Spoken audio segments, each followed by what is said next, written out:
Using independent verified account codes, a company may want to provide some employees with access to long-distance calls and certain phone features. Codes are associated with class of service and class of restriction groups. When a user enters a code, they are provided the permission or restrictions of those groups. When a user hangs up their call, the phone permissions return to their original class of service and class of restriction. Click System Properties. Click System Feature Settings. Click Class of Service Options form. Double-click the user's class of service.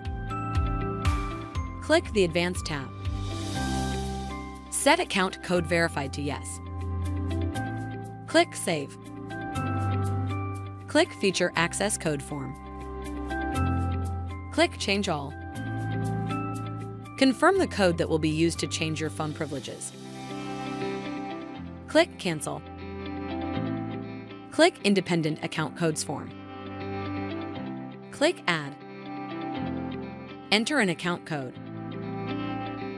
Enter a class of service. Enter class of restriction that allows users to dial a long-distance number. Click Save. The user can dial the account code feature access code followed by the independent account code, and dial tone is returned.